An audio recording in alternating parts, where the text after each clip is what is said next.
네, 반갑습니다. 방금 소개받은 부산항공모사 물연구실장 연정음입니다. 오늘 제가 설명드릴 내용은 디지털 기반 스마트 항만의 출현입니다. 그래서 그 스마트 항만 출현에 대비해서 부산항의 현재와 미래에 대해서 제가 간단하게 설명을 드리겠습니다. 발표드릴 내용은 글로벌 물류 기술의 동향과 그다음에 해외 스마트 항만의 사례를 본 다음에 현재 부산항의 실태와 그다음에 부산항의 스마트 항만 전략, 그리고 앞으로 미래의 부산항이 스마트 항만으로 성장하기 위해서 저희가 진행하고 있는 주요 핵심 사업들에 대해서 간략하게 말씀을 드리겠습니다. 먼저 글로벌 물류기술 동향입니다. 여러분들도 잘 아시다시피 4차 산업혁명 기술이 우리 생활뿐만 아니라 물류산업 부문에도 빠르게 도입돼서 확산되고 있는 중입니다. 왼쪽에 있는 그림이 제가 R&D 업무를 진행하면서 가장 주로 핫하게 이제 활용하는 그런 그림 중에 하나인데요. 2016년도에 DHL에서 발표한 물류 트렌드에 대한 전망을 이렇게 레이더 형태로 이렇게 분석한 내용입니다. 빨간색 부분이 2016년도 발표 기준으로 해서 5년 이내에 도입될 기술들, 그리고 파란색 부분이 5년 이후에 도입될 기술들인데, 그림이 잘 안 보이시겠지만 오른쪽에 5년 이후를 보시면 블록체인이라든지, 그다음에 무인 화물 자동차 기술, 그다음에 디지털 트윈 같은 부분들은 벌써부터 5년 이후에 출원할 걸로 예상을 했지만 벌써 현장에 지금 도입이 되어 있는 그런 상황입니다. 그래서 저희가 생각하는 것보다 훨씬 더 빠르게 4차 산업혁명 기술들이 우리 유통과 물류 부문에 많이 도입되고 있다는 걸 말씀드리고요. 오른쪽 그림은 아마존에서 하고 있는 풀필먼트 센터입니다. 4차 산업혁명이 유통 부문에 가장 빠르게 도입되고 있는데, 기존의 고객의 구매 패턴을 빅데이터화해서 그 분석을 통해서 예측을 한 다음에 고객이 결제를 바로 하게 되면 바로 상품을 신속하게 배송하는 그런 형태로 해서 4차 산업혁명 기술이 유통 부문에 도입이 되고 있습니다. 해운 물류 부문에서도 위치 추적과 플랫폼 기반으로 해서 화물이나 선박 관리 등의 스마트화를 추진을 하고 있는데요. 잘 아시는 세계 1위의 머스크, 그다음에 CMA, CGM, 하팡로이드 등에서 자기네들 내부 프로세스를 개선하면서 대고객 서비스를 제공할 수 있는 어떤 스마트화된 플랫폼들을 개발해서 운용을 하고 있습니다.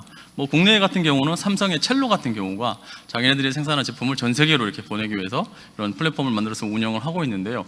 여기서 핵심 사항은 뭐냐면, 기본적으로 자사의 프로세스를 개선하고 자사의 고객 서비스를 이제 경쟁력을 올리는데 플랫폼 사업을 개발하는 것과 동시에 대다수가 대기업이라는 그런 부분에 어떤 특징이 있습니다. 그래서 요즘 물류 분야에 중소형 어떤 플랫폼 사업자들이 많이 등장을 하고 있는데, 이 사업성을 조금 더 강화하고 시장을 넓혀주려면 정부나 아니면 공공기관에서 전폭적인 어떤 지원을 해야지만 이 시장을 활성화할 수 있다, 이런 부분을 볼 수가 있고요. 다음은 해외 스마트 항만 사례입니다. 4차 산업혁명 기술이 해운뿐만 아니라 항만에도 다양하게 지금 접목이 되고 있는데, 대다수가 어떤 무인 자동화 하역 기술, 그다음에 자율주행 이송 장비 개발 등에 주로 이게 도입이 되고 있고요. 아시는 바와 같이 네덜란드가 제일 먼저 시작을 했고, 그다음에 중국은 하역 장비의 기술력을 바탕으로 해서 자동화를 현재 진행을 하고 있고, 싱가포르 같은 경우는 트와스 쪽 어떤 신항을 개발하면서 최첨단의 어떤 스마트 항만을 구축을 하고 있습니다. 이런 4차 산업혁명에 대한 기술들이 선박 대형화나 해운 동맹 강화, 환경 규제 강화가 영향을 미치면서 더욱더 급속하게 진행되는 그런 특성을 보이고 있습니다. 먼저 싱가포르의 사례인데요. 싱가포르는 구 도심 내에 있던 케펠, 브라니, 파시르 판장 같은 터미널들을 외곽에 있는 투아스 지역에 개발하면서 차세대 항만 개발 계획을 수립해서 진행을 하고 있습니다.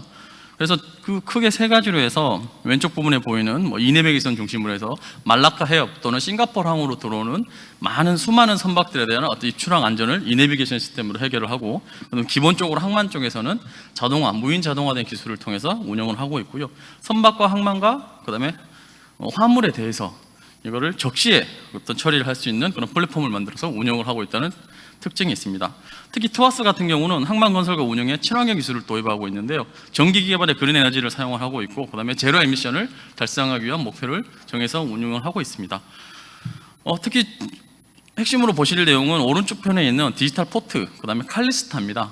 기본적으로 어떤 하드웨어적에서 무인 자동화를 이룬 반면에 운영적인 측면에서도 물류의 신속성과 적시성을 강화하기 위해서 항만에 관련된 다양한 신고, 인허가 등 행정 절차들을 통합해서 디지털 포트로 이렇게 개선을 하고 있고요. 그다음에 칼리스타와 같이 저희가 주로 얘기하는 게 포트 PCS라고 하는데, 포트 커뮤니티 시스템을 만들어서 그 항만을 이용하는 다수의 화주나 포워더, 선사들에 대해서 종합적인 서비스를 제공하는 플랫폼을 운영을 하고 있습니다. 특히 저희가 주목해서 볼 부분은 투하쌍망 같은 경우는 자동화된 하역 및 이송 장비를 기본적으로 도입할 뿐만 아니라 통관이나 출입국 자동 심사를 하는 시스템을 운영을 하려고 하는데요. 이 부분이 부산항에도 좀 도움이 돼야 되지 않을까, 도입이 돼야 되지 않을까 그렇게 생각을 합니다. 네덜란드 같은 경우는 90년대부터 무인 자동화 항만 기술 개발에 착수해서 2014년도에 마스블라트 2 지역을 개발하면서 완성을 했습니다. 기본적으로 무인화된 장비들이 다 들어가 있고요. 특히 이제 무인화 자동화 항만을 완료한 이후에는 디지털 트윈에 기반으로 해서 스마트 항만을 하고 있는데, 항만에 있는 모든 시설물, 장비, 작업자 부분들을 전부 다 디지털로 쌍둥이를 만들어 가지고 안전성과 효율성과 생산성을 높이는 쪽으로 계속적인 노력을 하고 있고요. 특히 로테담 같은 경우는 한 30에서 40km 정도 어떤 수로를 가지고 있습니다. 그렇다 보니까 수로에서 외곽 항만으로 이동하는 데 시간이 오래 걸리는데, 그 부분에 대해서 정식성을 갖추기 위한 프론트 시스템을 개발하고 있고, 로테담 항만만 쓰는 게 아니라 독일의 함부르크항이나 스페인의 알헤시라스항하고 연결을 해가지고 그 시스템을 같이 활용을 하고 있으면서 유럽 전용으로 지금 확대하는 그런 전략을 펴고 있습니다. 다음 사례는 독일 함부르크항인데요. 함부르크항은 조금 좀 다릅니다. 도심 내 정체가 화물 차량에서 주로 발생을 하다 보니까 도심에서 항만으로 가는 어떤 화물 차량들의 운송 경로를 최적화하는 방향으로 해서 스마트 로드 시스템을 운영을 하고 있고요. 특히 저희 부산항 같은 경우도 항만 배후도로를 통해서 항만까지 오는데 굉장히 많은 시간과 교통 정체가 발생하는데, 이런 시스템들이 부산에 도입되어야 할 것으로 보입니다. 마지막 사례는 그 미국 캘리포니아에 있는 트라팍 터미널인데요. 이 터미널은 부산항이 앞으로 스마트 항만으로 가기 위해서 가장 좋은 사례라고 봅니다. 기본적으로 수평형 터미널을 운영을 하면서 자동화하기 위해서 그 옆에 수직형 터미널을 개발을 하면서 같이 동시에 병행해서 하는 그런 형태의 모습을 보이는데, 이 부분이 저한테 굉장히 도움이 된다고 보고요. 오른쪽 하단에 보이는 그림을 보시면 그 외부 화물 차량에 대해서 자동화된 그 시스템을 하고 있는데, 기본적으로 자동화된 영역과 그다음에 비자동화 외부 차량들이 다니는 영역을 구분을 해가지고 사고가 발생하지 않게끔 하는 전략을 펴고 있습니다. 현재 부산항을 이렇게 말씀을 드리면 자동화가 어려운 수평형 구조의 컨테이너 터미널을 가지고 있고요. 저희가 유인 조종 기반의 하역 장비들을 대다수 운영을 하고 있습니다. 일부 야드에서 쓰이는 하역 장비만 지금 리모트 컨트롤로 운영을 하고 있는 상황이고요. 특히 친환경 부분에서는 이송 장비들이 대다수 경유 기반으로 운영되고 있어서 이 부분에 대한 개선이 굉장히 필요합니다. 특히 부산항의 컨테이너 크레인을 제가 한번 조사해 봤더니요, 국내 제품이 아니라 외국계 제품들이 굉장히 많이 도입이 되어 있는 그런 상황입니다. 전체 컨테이너 크레인만 봐도 총 116기가 운영이 되고 있는데, 이 중에 64%가 외국산 장비가 들어와 있고요.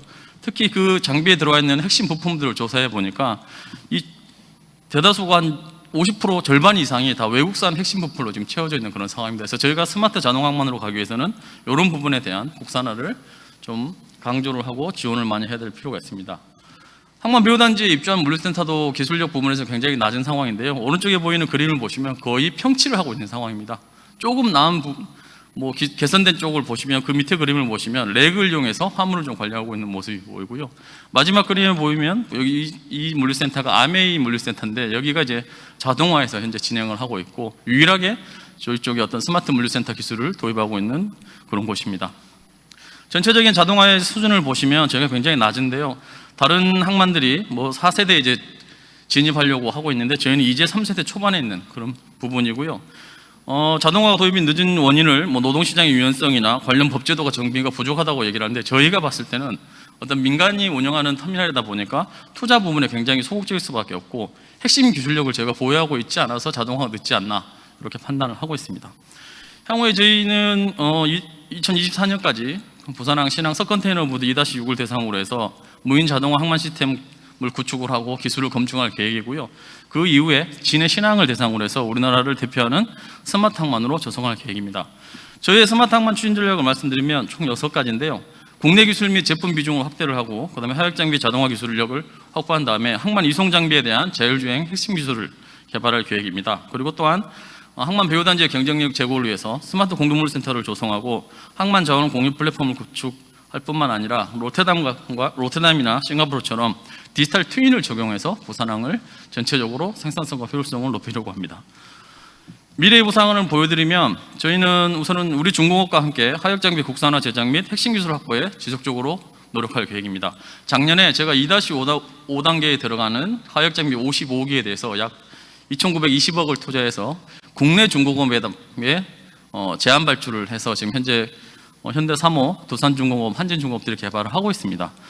기본적으로 그냥 하역 장비 하나 개발하는 게 무슨 효과가 있냐 이렇게 보시는데, 이 항만에 쓰이는 하역 장비들은 거의 종합적인 어떤 산업 기술력이 이제 집적화되는 곳이라고 볼 수 있는데, 그 부분이 뭐 설계 엔지니어도 포함이 되고요. 철강, 전기전자, 기계, 그다음에 IT 통신, 그다음에 물류까지도 다 이렇게 영향을 미칩니다. 그 영향을 제가 한번 조사를 해봤더니 2,919억 원을 들여서 생산 유발 효과는 한 6,400억 원, 부가가치는 2,100억 원, 취업 유발은 약 2,400명 정도 발생을 하고요. 한 번 장비가 도입되면 못해도 15년에서 20년을 사용하는데, 그 기간 동안 유지 보수하는 비용이 약 1,000억 정도 발생하는, 그래서 3,000억을 투자해서 3배 이상 1조 원 가까운 어떤 경제적 효과를 우리나라가 누릴 수 있다. 물론 이제 싱가포르나 로테담처럼 하역 장비를 굳이 우리가 투자를 안 하고 뭐 중국에서 사와도 크게 문제가 없지 않느냐 이렇게 주로 이제 말씀을 많이 하시는데, 저희가 2000년대 초반만 해도 그 두산중공업의 전신인 한국중공업이 항만의 하역 장비 시장의 전 세계 시장의 한 3분의 1 정도를 차지할 정도로 굉장히 경쟁력이 우수한 그런 기술력을 보유하고 있었는데, 이게 이제 중공업들이 신조선으로 이제 전환함에 따라서 그런 어려운 시장 자체가 좀 줄어들게 됐고요. 저희가 봤을 때, 저희가 조사한 바로는 기존의 외국계 장비가 들어온다 하더라도 여러 가지 문제점이 있어서 국내 중소기업을 대상으로 해서 새로운 기술을 많이 개발해서 항만에 적용을 하고 있습니다. 지금 그림에 이 표에 보시는 내용들이 그런 내용인데요. 뭐 머큐리라든지 액추에이터, 그다음에 플리퍼 같은 부분은 간단해 보이지만 우리 국내 중소기업들이 기술을 새로 개발해서 항만에 적용하는 그런 훌륭한 사례로 보기 때문에, 저희들은 앞으로도 계속 항만 장비 관련 기술력을 보유한 중소기업들과 협업을 통해서 부품 국산화에 노력할 계획입니다. 참고로 말씀드리면, 제가 지난 11월 10일에 중기부에 그 크레인에 들어가는 스프레더, 그러니까 컨테이너를 이렇게 들어올 때 사용하는 그 손이라고 보는데요. 스프레더하고 케이블 릴에 대해서 중기부로부터 국산화 과제로 선정을 받아서 2년 후에는 국산화된 어떤 스프레더와 케이블 릴이 부산항에 도입될 걸로 그렇게 보입니다. 그 다음에 저희는 하역 장비와 핵심 부품 국산화와 함께 작업 상황이나 모니터링, 그 다음에 안전 진단을 예측할 수 있는 어떤 빅데이터 기반의 시스템을 개발을 진행을 하고 있습니다. 항만 장비 중에 주로 고장이 많이 발생하는 모터라든지 드럼이나 케이블 등의 소음이나 진동, 열을 감지하는 그 센서를 장착을 하고 빅데이터 기반으로 해서 그 데이터의 어떤 사고를 사전에 감지를 하고 예방 정비할 수 있는 그런 체계를 구성할 계획이고요. 그다음에 자율주행 이송 장비 같은 경우는 뭐 야드 트랙터용 사고 회피나 자율 협력 주행 기반의 핵심 기술을 현재 개발 중에 있습니다. 1차로 기존에 있는 야드 트랙터를 개조를 해서 자율주행 기반으로 시스템화해서 하는 부분을 테스트를 올해 완료를 했고요. 그다음에 전기 또는 수소 전기 구동 기반의 친환경 화물 이송 장비를 성형할 개발입니다. 특히 항만 쪽에서는 이송 장비가 석화 연료들을 굉장히 많이 소비를 하고 있는데요. 이 부분에 있어서 조금 더 친환경 쪽으로 바뀔 수 있도록 제가 기술을 개발하고 있습니다. 다음은 이제 스마트 공동물센터인데요. 중소형 포워더라든지 전자상거래 기업, 그다음에 역직구 기업, 소상인들을 위한 스마트 공동물류센터 건립을 진행을 하고 있습니다. 서컨테이너부도 배후단지에 저희가 조성할 계획이고요. 저희가 아까 말씀드린 물류센터 부분이 기술적인 부분으로 스마트화가 되지 않고 있어서 이 부분에 대해서 선도 사업으로 저희가 진행을 할 계획이고, 해수부와 같이 해서 지금 한국판 뉴딜 사업에 반영되어 있는 사업입니다. 다음은 항만과 배후단지, 배후공영을 하나로 묶는 스마트 물류 기술을 저희 부산항만공사가 개발을 하고 있습니다. 특히 항만 물류 같은 경우는 스마트 센서 국산화나 응용 기술을 통해서 작업자라든지 이송 장비가 사고가 발생하지 않는 그런 제어 기술을 개발을 하고 있고요. 좀 전에 말씀드린 스마트 공동물류센터에 들어갈 그 물류센터의 핵심 기술들을 지금 개발을 하고 있는 중입니다. 그리고 또 하나는 지금 뭐 대형 외국계 선사들이 하고 있는 글로벌 화물 위치나 상태 정보를 제공해주는 그런 서비스 플랫폼을 개발 중에 있는데, 특히 저희들은 부산항을 이용하는 화주나 포워더 선사들한테 공통적으로 사용할 수 있는 그런 플랫폼을 개발해서 보급할 계획이고요. 그 다음에 항만 배후단지나 관련 기업들에 보면 여러 가지 자원들이 낭비되는 소요가 많은데, 그런 부분들을 자원 공유 플랫폼을 개발을 해서 샤시나 공컨테이너, 그 다음에 이송 장비들이 유효한 상태로 있을 때 서로 공유해서 사용할 수 있는 체계를 구축할 계획입니다. 마지막으로 저희가 한국판 뉴딜 중에 디지털 선도 사업으로 부산항 디지털 트윈 구축 사업 실증 사업을 이제 진행을 하고 있는데요.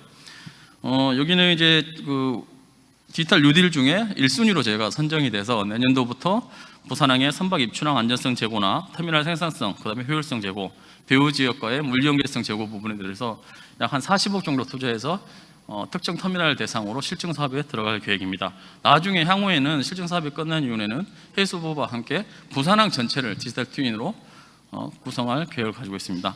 2040년도의 부산항의 미래 모습인데요. 디지털 기반으로 해서 스마트 항만 기술력을 확보를 해서 세계 선진 항만으로 되어갈 수 있도록 이러한 형태로 해서 진행할 계획입니다. 네, 이상 그 스마트 항만 출연과 부산항의 현재 미래에 대해서 발표를 마치도록 하겠습니다. 감사합니다.